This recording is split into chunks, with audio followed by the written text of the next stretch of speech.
അങ്ങനെ വേദന സംബന്ധമായ രോഗങ്ങൾക്ക് പെട്ടെന്ന് തന്നെ റിസൾട്ട് കൊടുക്കാൻ പറ്റിയിട്ടുണ്ട്. ഒരു പ്രിവെൻഷൻ അല്ലെങ്കിൽ ഒരു പ്രൊട്ടക്റ്റീവ് കവർ ആയിരിക്കും അല്ലേ ഒരു തെറാപ്പി എന്ന് പറയുന്നത്. ഒരു പ്രാവശ്യം തെറാപ്പി എടുത്ത് കഴിയുമ്പോൾ തന്നെ അവർക്കത് മനസ്സിലാവും. ഒരു 5 വയസ്സ് കുറഞ്ഞൊരു ഫീലിംഗ് അപ്പൊ തന്നെ വരും. എല്ലാവരെയും പിടിച്ചിരുത്തിയിട്ടുള്ള ഒരു സീരിയലായിരുന്നു പരസ്പരം എന്ന് പറയുന്നത്. അതിനകത്ത് ദീപ് KPS ഗായത്രി അരുൺ. അപ്പോൾ ഗായത്രി അരുണായിട്ട് നിൽക്കുന്ന ഒരു ഫോട്ടോ ഞാൻ കണ്ടിരുന്നു. അപ്പൊ ഞാൻ ഉൾപ്പെടെയുള്ള എല്ലാവരും കാര്യം പറയാം, നമ്മുടെ ആരോഗ്യം മോശമാണെന്ന് നമ്മൾ അറിയൂല. ഇതൊരു കളർ ബേസ് ആയിട്ടുള്ള ഒരു ഇന്റർവ്യൂ അല്ല ഡോക്ടർ പറയുന്നത്. കൃത്യമായിട്ട് നമ്മുടെ ഈ ഒരു ആന്തരിക അവയവങ്ങളൊക്കെ നല്ല രീതിയിൽ പ്രവർത്തിക്കുന്നുണ്ട് എങ്കിൽ നമ്മുടെ മുഖത്തൊരു ഗ്ലോ വരും. എൻസാ ഡോക്ടറെ, ഡോക്ടറിന്റെ ഈ ഒരു ഹോസ്പിറ്റലിലേക്ക് വരുന്ന സമയത്താണെങ്കിലും ഈ പ്രൊഫൈലൊക്കെ ചെക്ക് ചെയ്യുന്ന സമയത്താണെങ്കിൽ നിരവധിയുള്ള ആൾക്കാർ അല്ലെങ്കിൽ സെലിബ്രിറ്റി സ്റ്റാറ്റസിലുള്ള ആൾക്കാരുമായിട്ട് ഡോക്ടർ തെറാപ്പി ബന്ധപ്പെട്ട് ഫോട്ടോസൊക്കെ ഞാൻ കണ്ടിരുന്നു. അപ്പോൾ അതിൻ്റെ ഇടയിൽ ഞാൻ കണ്ട ഒരു കാര്യമായിരുന്നു ഗായത്രി അരുൺ. നമ്മുടെ ടെലിവിഷൻ പരമ്പരയിൽ തന്നെ പരസ്പരം അല്ലെങ്കിൽ ഒരു കാലത്ത് എല്ലാവരെയും പിടിച്ചിരുത്തിയിട്ടുള്ള ഒരു സീരിയലായിരുന്നു പരസ്പരം എന്ന് പറയുന്നത്. അതിനകത്ത് ദീപ് KPS ഗായത്രി അരുൺ. അപ്പോൾ ഗായത്രി അരുണായിട്ട് നിൽക്കുന്ന ഒരു ഫോട്ടോ ഞാൻ കണ്ടിരുന്നു. അപ്പോൾ അതേപോലെ നിരവധി ആക്ട്രസസിന്റെ കാര്യം ഡോക്ടർ എന്നോട് പറയുകയും ചെയ്തു. അപ്പോൾ ഈ ഒരു ടെലിവിഷൻ മേഖലയാണെങ്കിലും സിനിമാ മേഖലകളിലാണെങ്കിലും അവിടെ ഉള്ള ആക്ട്രസസ് ആണെങ്കിലും ആക്ടേഴ്സ് ആണെങ്കിലും അവർക്ക് ഒരു പ്രാധാന്യമുള്ളൊരു കാര്യമാണ് അവരുടെ യുവത്വം, അതേപോലെ തന്നെ സൗന്ദര്യം. ഈ സൗന്ദര്യവും യുവത്വവും അതിന് എന്തെങ്കിലും തെറാപ്പി ഉണ്ടോ ഇവിടെ? തീർച്ചയായിട്ടും നമ്മളുടെ ഈ തെറാപ്പിയിലൂടെ ആരോഗ്യം സൗന്ദര്യവും ഒരുപോലെ മെച്ചപ്പെടുത്താൻ പറ്റും. എങ്ങനെ? അതായത് ഒരു ഒരു പ്രാവശ്യം തെറാപ്പി എടുത്ത് കഴിയുമ്പോൾ തന്നെ അവർക്കത് മനസ്സിലാവും. ഒരു 5 വയസ്സ് കുറഞ്ഞൊരു ഫീലിംഗ് അപ്പൊ തന്നെ വരും. കാരണം നമ്മൾ ഇതിലൂടെ എല്ലാ ആന്തരിക അവയവങ്ങളെയും നാഡി ഞരമ്പിനെ റിഫ്രഷ് ചെയ്യിക്കുകയാണ്. ഈ റിഫ്രഷ് ചെയ്യുമ്പോൾ തന്നെ അത് കൂടുതൽ ആക്റ്റീവായിട്ട് പ്രവർത്തിക്കും. നമുക്ക് പലപ്പോഴും ക്ഷീണമൊക്കെ അനുഭവപ്പെടുക എങ്ങനെ, കൂടുതലും ആന്തരിക അവയവങ്ങളുടെ നാഡി ഞരമ്പിന്റെ പ്രവർത്തനങ്ങൾക്ക് മോശം വരുമ്പോഴാണ് കൂടുതൽ ക്ഷീണം അനുഭവപ്പെടുന്നത്. ഡാർക്ക് സർക്കിൾസ്, പിന്നെ അങ്ങനെ കുറേയധികം പ്രശ്നങ്ങൾ, ചിലവര് ഉറക്കക്കുറവ് കൊണ്ടല്ലാണ്ട് തന്നെ നമുക്ക് ഒരുപാട് പ്രശ്നങ്ങൾ വരുന്നുണ്ടാവും ഈ വീക്ക്നെസ് കൊണ്ടായിരിക്കും. തീർച്ചയായിട്ടും. ഇപ്പോ നമ്മൾ ശ്രദ്ധിച്ചാൽ മതി, പലരും ക്ഷീണം, പലരും മുഖത്ത് പല പാടുകൾ വന്നത്. ഈ പാടുകളൊന്നും ഒരു നല്ലൊരു ശതമാനവും ആന്തരിക അവയവങ്ങളുടെ പ്രവർത്തനം മോശമായതുകൊണ്ടാണ് ആ പാടുകൾ നിൽക്കുന്നത്.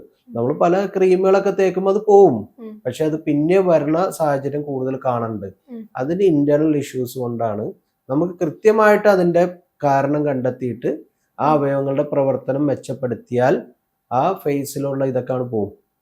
അതായത് എൻ്റെ അടുത്ത് പല കുട്ടികളും ചോദിച്ചിട്ടുണ്ട്, ചിലപ്പോൾ +2 പഠിക്കുന്ന കുട്ടികളൊക്കെ നമ്മൾക്ക് തെറാപ്പിക്ക് ട്രീറ്റ്മെന്റിനോട് വന്നു കഴിയുമ്പോൾ അവരെൻ്റെ അടുത്ത് ചോദിക്കും, ഡോക്ടറെ ഇത് ചെയ്ത വെളുക്കൂന്ന് ചോദിക്കും.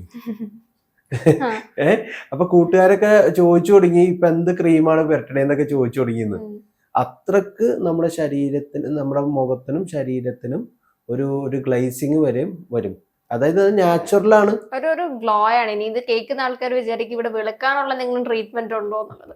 ഇതൊരു കളർ ബേസ് ആയിട്ടുള്ള ഒരു ഇന്റർവ്യൂ അല്ല ഡോക്ടർ പറയുന്നത്. കൃത്യമായിട്ട് നമ്മുടെ ഈ ഒരു ആന്തരിക അവയവങ്ങളൊക്കെ നല്ല രീതിയിൽ പ്രവർത്തിക്കുന്നുണ്ടെങ്കിൽ നമ്മുടെ മുഖത്തൊരു ഗ്ലോ വരും. ആ ഒരു കാര്യം മാത്രമാണ്. തീർച്ചയായിട്ടും അത് പറഞ്ഞു കൊടുത്തത് നന്നായി. ഇനി അല്ലെങ്കിൽ നമുക്ക് ഇനി എൻ്റെ അടുത്ത് വന്ന ആൾക്കാർ അതായിരിക്കും ചോദിക്കാൻ പോണത്, ഇവിടെ വെളുക്കാനുള്ള ട്രീറ്റ്മെന്റ് ഉണ്ടോ, വെളുക്കാൻ തെറാപ്പി നടത്തുന്നുണ്ടോ, അതായിരിക്കും ചോദിക്കുന്നത്. ഇതിന്റെ ഒരു എഫക്റ്റ് പറഞ്ഞപ്പോ അതും കൂടി പറഞ്ഞെന്ന് മാത്രമേ ഉള്ളൂ.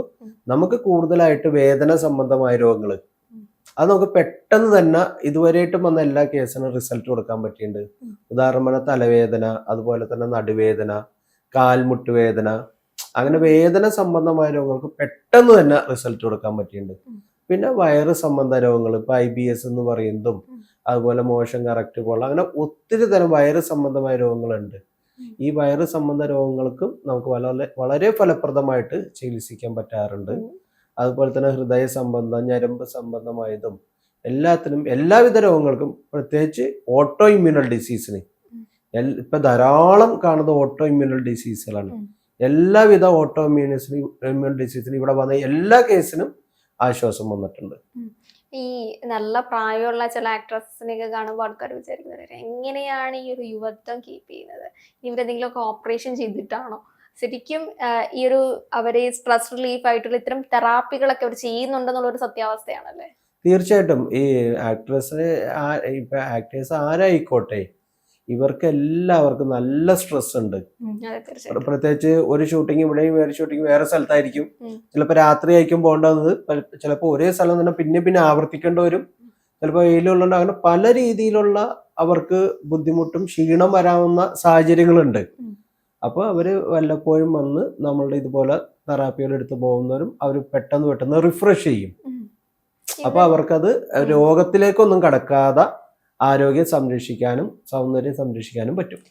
ഒരു പ്രിവെൻഷൻ അല്ലെങ്കിൽ ഒരു പ്രൊട്ടക്റ്റീവ് കവർ ആയിരിക്കും അല്ലേ ഒരു തെറാപ്പി എന്ന് പറയുന്നത്. തീർച്ചയായിട്ടും നമ്മൾ ഈ പറയുന്ന രീതിയിൽ രോഗം വന്നിട്ട് ചികിത്സിക്കുന്നതിനെക്കാട്ടിലും രോഗം വരാതിരിക്കാൻ വേണ്ടിയിട്ടുള്ളൊരു പ്രൊട്ടക്റ്റീവ് കവർ കൂടെ ആയിരിക്കും ഇത്തരം തെറാപ്പികൾ എടുക്കുന്നത്. തീർച്ചയായിട്ടും അത് തന്നെയാണ് ഇപ്പൊ പറഞ്ഞത്. അത് തന്നെയാണ് അതിന്റെ കറക്റ്റ്. അതായത് നമുക്ക് രോഗം വന്ന് ചികിത്സിക്കുന്നതിൽ നല്ലത് രോഗം വരാതെ നോക്കുക. നമുക്ക് രോഗം വന്നാൽ ഉറപ്പായിട്ടും നമ്മുടെ ചികിത്സകളുണ്ട്. നമ്മൾ അന്വേഷിച്ചു പോകും. ഒരു രോഗം ഒരു സീവിയർ എത്തുമ്പോഴായിരിക്കും ഇത് എവിടുന്നാണ് ഇതിന് മരുന്ന് എന്നുള്ള രീതിയിൽ നമ്മൾ പോകുന്നത്. പക്ഷെ ഒരു തുടക്ക സമയത്ത് സിംറ്റം എന്നൊരു ഫാക്ടർ ഇല്ലേ, അപ്പൊ അത് കണ്ടുപിടിക്കുമ്പോൾ നമ്മൾ ആദ്യം ഒന്ന് ഒഴിവാക്കും, കുഴപ്പമില്ല. തീർച്ചയായിട്ടും ഇപ്പൊ പലരും ശ്രദ്ധിക്കണ ഒരു കാര്യമാണ്. ഇപ്പൊ എല്ലാ ആരോഗ്യ പ്രവർത്തകരുടെ അടുത്തൊക്കെ ചോദിച്ചു കഴിഞ്ഞാൽ ആരോഗ്യം മെച്ചപ്പെടാൻ അവര് പറയും നന്നായിട്ട് എക്സസൈസ് ചെയ്യും, നന്നായിട്ട് ഭക്ഷണം കഴിക്കുന്ന പറയുന്നത്. ചിലർ ശ്രദ്ധിച്ചിട്ടുണ്ടാവും, നന്നായിട്ട് എക്സസൈസ് ഒക്കെ ചെയ്യുന്ന ആൾക്കാരായിരിക്കും, പക്ഷെ അവർക്ക് ഉച്ചയ്ക്ക് ശേഷം നമുക്ക് ഭയങ്കര ക്ഷീണവും. അതിന് പ്രധാന കാരണം അവർക്ക് ആന്തരികമായിട്ടുള്ള പ്രവർത്തനങ്ങൾ മോശമായിട്ടാണ്. ഉദാഹരണം പറഞ്ഞു, ഇവര് കഴിക്കുന്ന ഭക്ഷണം കൃത്യമായിട്ട് ഡൈജഷൻ നടന്നിട്ടില്ലെങ്കിൽ എന്ത് സംഭവിക്കും? നമ്മുടെ മസിൽസിനും മറ്റുള്ള ഓർഗൻസിനും വേണ്ടതായ ന്യൂട്രീഷൻസ് എത്തല്ല. അവരത് വെച്ചിട്ടാണ് പിന്നെ എക്സസൈസ് ചെയ്യുന്നത്. അപ്പൊ എന്ത് പറ്റും? അതിന്റെയൊക്കെ വീക്ക്നെസ് കൂടും, മസിൽസിന്റെ ആയാലും മറ്റു ഓർഗൻസിന്റെ ആയാലും. അതുകൊണ്ടാണ് ഇവർക്ക് കൂടുതൽ ഉച്ചയ്ക്ക് ശേഷമൊക്കെ നമുക്ക് ക്ഷീണം വന്നത്. അപ്പൊ അതുപോലുള്ള ആൾക്കാർ നമ്മളെ സമീപിക്കുമ്പോൾ നമ്മൾ കാൽപാദത്തിലൂടെ നമ്മുടെ തെറാപ്പിയിലൂടെ ആ ഇന്റേണൽ ഫങ്ഷൻ ആൻഡ് സിസ്റ്റംസ്, നമുക്ക് കുറെ സിസ്റ്റംസ് ആണ് നമ്മുടെ ശരീരത്തിൽ. Digestive system, nerve system, circulatory system, അങ്ങനെ പല സിസ്റ്റങ്ങളാണല്ലോ. ഈ സിസ്റ്റങ്ങളൊക്കെ നമുക്ക് റിഫ്രഷ് ചെയ്യിക്കാൻ പറ്റും. അപ്പൊ ഇവന്റെ ഡൈജഷനൊക്കെ കാര്യങ്ങൾ കറക്റ്റ് ആവുന്നതനുസരിച്ച് ഇവന്റെ ആരോഗ്യം വളരെ മെച്ചപ്പെടും.